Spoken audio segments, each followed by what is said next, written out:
Next हमारा है Cauchy's mean value theorem. इससे पहले हमने Rolle's and Lagrange's mean value theorem देख लिया है। नेक्स्ट हमारा आता है कॉचीज। ये उतना इंपॉर्टेंट नहीं है और ना ही इसके क्वेश्चंस आपको ज़्यादातर गेट में दिखेंगे और पिछले लास्ट 5 to 10 ईयर्स में तो और कम दिखेंगे। तो यहाँ पे क्या बोल रहा है कि कॉचीज मीन वैल्यू थ्योरम में क्या होता है, यहाँ पे पढ़िए लाइन, लेट ऑफ एफ, यहाँ पे दो फंक्शन है F of X and ji of X, और वो क्या है, डिफाइंड है in interval A comma B. वहां पे क्या होता था, सिर्फ एक फंक्शन होता था एफ ऑफ एक्स, और वो क्या होता था, डिफाइंड होता था ए कॉमा बी में। यहाँ पे दोनों फंक्शन है और क्या बोल रहा है, such that they satisfy the condition, such that they satisfy the condition. कौन सा कंडीशन सेटिस्फाई कर रहे हैं, फर्स्ट कंडीशन जो हमारा क्या है, F of X and ji of X are continuous in A comma B. ये वाला कंडीशन तो हमारा फर्स्ट, इससे पहले वाले में भी यही सेम कंडीशन था। एफ ऑफ एक्स यहाँ पे क्या होता था, continuous in A comma B. बस यहाँ पे हम लोग ऐड क्या कर रहे हैं, यहाँ पे जी ऑफ एक्स को भी क्या बोल रहे हैं, कंटिन्यूअस है। सिमिलरली यहाँ पे F of X and G X भी क्या होता है, डिफरेंशिएबल होगा in open interval A comma B. Same है ये दोनों। तो उसके बाद क्या है, यहाँ पे जी डैश एक्स जो है वो नॉट इक्वल टू 0 बोल रहा है आपको, for all X belonging to A comma B, for all X belonging to A comma B. ये ए है ना, एक्स क्यों, क्योंकि एक्स जो है हमारा जो फंक्शन है वो डिफाइंड ही कहां से कहां तक है, ए टू बी तक।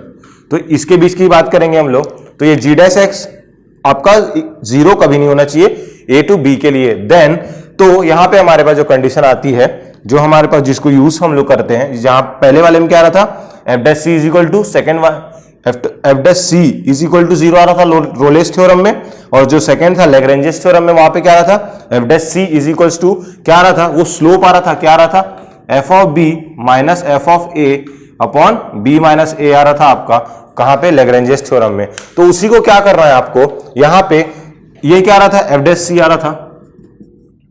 तो सिमिलरली आपका जो जी डैश सी होगा, वो भी जी डैश सी क्या होगा, स्लोप जी एक्स फंक्शन का, जी ऑफ एक्स फंक्शन का, तो वो क्या होगा, g of b minus ji of a upon b minus a होगा। जब आप इसको दोनों को डिवाइड करोगे, इसको f dash c upon g dash c, देखना तो f dash c upon g dash c, ये जी डैश सी है, तो यहां पे आपके पास जो वैल्यू आएगी वो क्या आएगी, ये नीचे वाला तो क्या हो जाएगा, टर्म कैंसिल हो जाएगा, आपके पास बचेगा क्या, f of b minus f of a upon g of b minus ji of a. और यहां पे क्या बोल रहा है आपको, g dash of x is not equal to 0, मतलब ये क्या होना चाहिए, g dash of x is not equal to 0, ये होना चाहिए। तो इसके लिए आपको क्या होना चाहिए, जी डैश एक्स कहां पे हमारा, ये अगर आपका इक्वल टू 0 नहीं होना चाहिए, तो उसके लिए क्या होगा, ये जो आपका है जी ऑफ बी और जी ऑफ ए, ये दोनों क्या होना चाहिए, ये दोनों ही कभी भी इक्वल नहीं होने चाहिए, ये दोनों कभी भी इक्वल नहीं होने चाहिए। अगर ये इक्वल हो गए तो क्या हो जाएगा, ये इक्वल टू 0 हो जाएगा, और जब ये इक्वल टू 0 हो जाएगा तो g dash of c equal to 0 हो जाएगा। तो हमारे पास जो ये वाला कंडीशन है वो हमारा कंडीशन फुलफिल नहीं करेगा, इसलिए ये 0 नहीं होना चाहिए, और ये g of b and ji of a equal भी नहीं होना चाहिए। और हमारे पास जो हम लोग देखते हैं लैग्रेंजेस मीन वैल्यू थ्योरम, जहां से ये फॉर्मूला आया है, वहां पे आप देखोगे तो वहां पे जी डैश, जी ऑफ ए और जी ऑफ बी वो हम लोग कभी इक्वल नहीं बोलते हैं, एफ ऑफ बी और एफ ऑफ ए कभी इक्वल नहीं बोलते हैं। जो रोलेस थ्योरम होता है बस उसी में हम लोग इसको इक्वल बोलते हैं। यहाँ पे भी हमारे पास इक्वल नहीं होना चाहिए, इसीलिए जो डिनोमिनेटर वाला टर्म कभी भी 0 आपका नहीं होना चाहिए। बस आपका इसमें इतना ही है, ज्यादा इंपॉर्टेंट नहीं है ये कोई। इसका बस हम लोग एक क्वेश्चन देखते हैं, उससे हमें समझ में आ जाएगा। ये हमें अगर क्वेश्चन आए भी या फिर अदर देन गेट कोई कहीं पे क्वेश्चन पूछे तो आपको कैसे टैकल करना है। तो हम यहाँ पे क्वेश्चन देखेंगे, तो हमें क्वेश्चन क्या है, the mean value C for the function, the mean value C for the function, यहाँ पे मैं दो फंक्शन लिखूंगा, F of x is equal to E power x, and जो हमारा सेकेंड है F of X, sorry G of x is equal to E power minus x.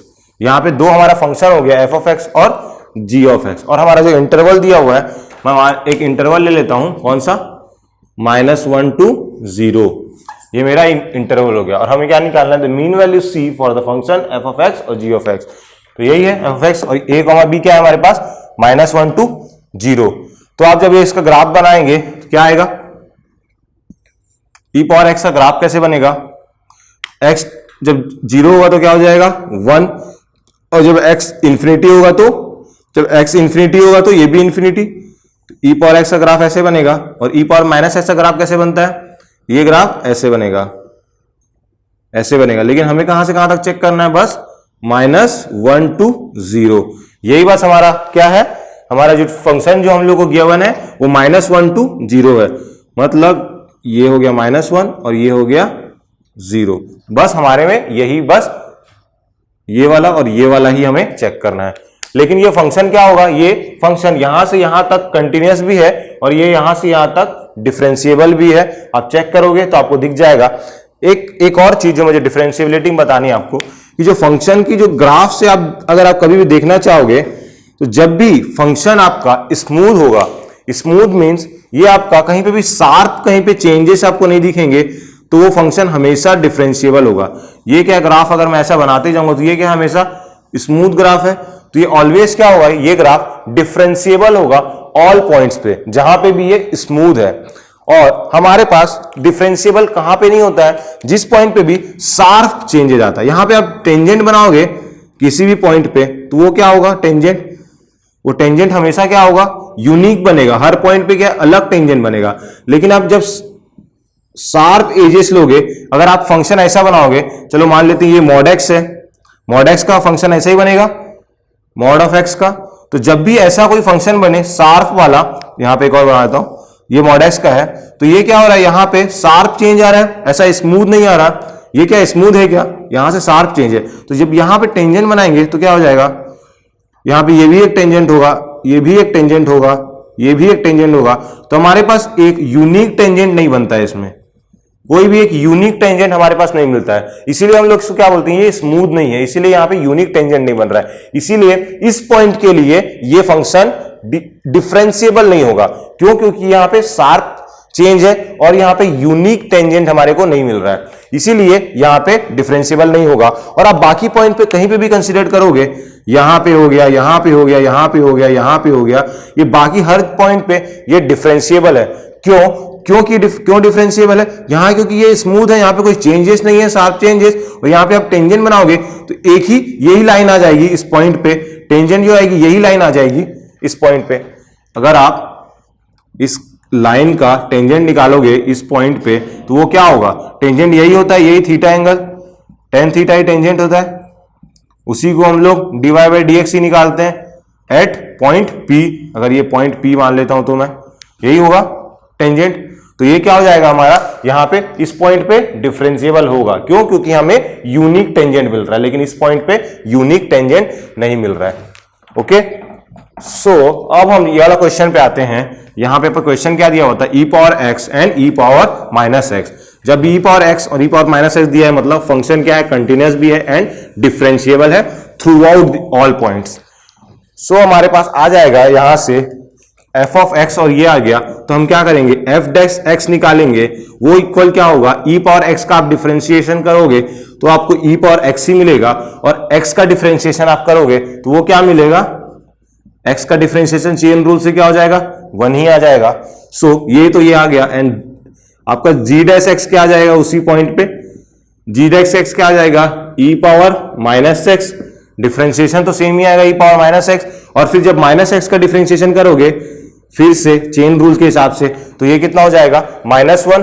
तो इतनी बात क्लियर है। तो यहां पे क्या आ रहा है, ई पावर एक्स, लेकिन यहां पे क्या आ रहा है आपके पास, माइनस ई पावर माइनस एक्स। सो हमारा कंडीशन, हमारे पास जो गिवन अपने पास जो इक्वेशन है वो क्या है, F dash c upon g dash सी। तो यहां पे क्या करेंगे, अब एक्स की वैल्यू हम लोग सी पुट करेंगे, put X equal to C.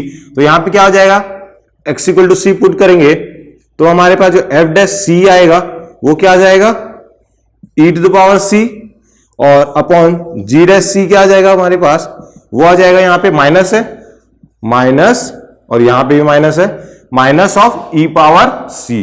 तो ये जो माइनस है, ये माइनस को मैं क्या लिख रहा हूं, ये माइनस को मैं ऐसा ऊपर भी लिख सकता हूं। तो ये क्या हो जाएगा, ऐसा हो जाएगा, ये माइनस आ जाएगा ऊपर में। अब देखते हैं कि हमारा जो राइट हैंड साइड में वो क्या आएगा, राइट हैंड साइड में क्या था, f of b minus f of a. तो यहां पे आ जाएगा एफ ऑफ बी, तो एफ ऑफ -1 क्या आएगा, और माइनस एफ ऑफ 0 आएगा। से next G of -1 minus ji of 0।